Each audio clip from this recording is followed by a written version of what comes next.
नमस्कार, मी वैभव. आपण बघत आहात प्रबंधभूमी महाराष्ट्र न्यूज.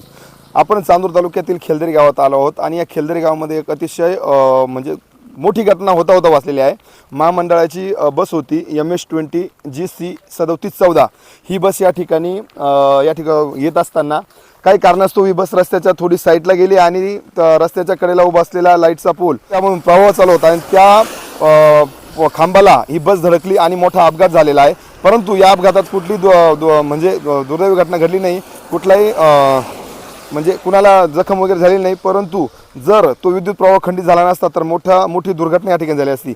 या ठिकाणी आपल्यासोबत त्या बसमधील वाहक आहेत, आपण त्यांची चर्चा करणार आहोत. काय सांगाल, नेमकी कशा पद्धतीने अपघात झाला? अपघात असा प्रकार झाला आहे का, सदर नाशिक सटाणा मार्गावर गाडी चालली होती, तर इथं खेलदरी गावापाशी गाडी आली. तर समोर गौरी नर्सरी म्हणून नर्सरी आहे, तिथून सदर एक गाडी डायरेक्ट रोडवर आली. त्या गाडीला वाचवण्याकरता ड्रायव्हरने गाडी रोडच्या बाजूला घेऊन थांबवण्याचा प्रयत्न केला, पण चिखलामुळं पाऊस चालू असल्यामुळं ती गाडी रोडच्या खाली पोलवर आदळली. लाईटी MECBचा पोल होता, तो पोलवर गाडी आदळली. तर मग ते पोलचं खूप नुकसान आहे, गाडीचं बी नुकसान झालेलं आहे. प्रवासी सुखरूप आहे, प्रवाशांना दुसऱ्या गाडीत बसून दिलेले आहे आम्ही. नक्कीच. आता पोल आपण बघाल तर पोल पूर्णपणे तुटून पडलेला आहे आणि त्या ठिकाणी पोल तुटून पडलेला आहे, एक लाईट देखील तुटलेली आहे. म्हणजे खूप मोठा अनर्थ होता राहिलेला आहे या ठिकाणी. काय म्हणजे गाडी ठोकली तेव्हा काही करंट वगैरे लागला की डायरेक्ट लाईट पूर्ण ट्रिप झाली होती? नाही, काही करंट वगैरे काही लागलेलं नाही आहे, कोणाला काही इजा वगैरे काही झालेलं नाही आहे, सगळे सुखरूप होते. 24 तास यामधून 24 तास लाईट वाहत असते आणि त्या खांबाला ही गाडी धडकली होती. आता आपल्यासोबत स्थानिक खेलदरी गावातील सरपंच आहे, आपण त्याच देखील बोलणार आहोत. काय सांगाल तुम्ही स्थानिक नागरिक म्हणून, काय नेमकी या घटनेकडे कशा पद्धतीने बघता आपण?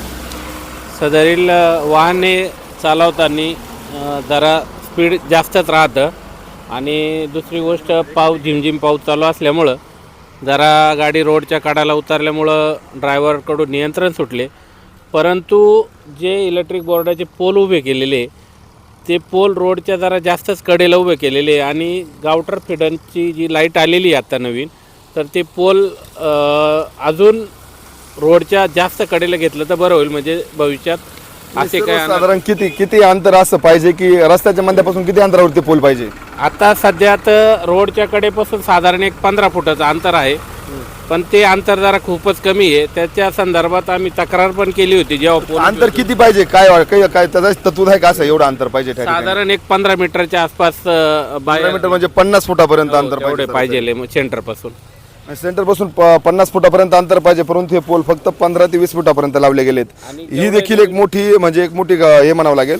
आणि रस्त्यावरती गाड्या चालणारे, अपघात होणारे, गाड्या रस्त्याच्या खाली उतरणारे, पोलवरती धडकणारे, पण मग त्यानंतर जी मोठी दुर्घटना होणार त्याला जबाबदार नेमके कोणाला पकडायचं?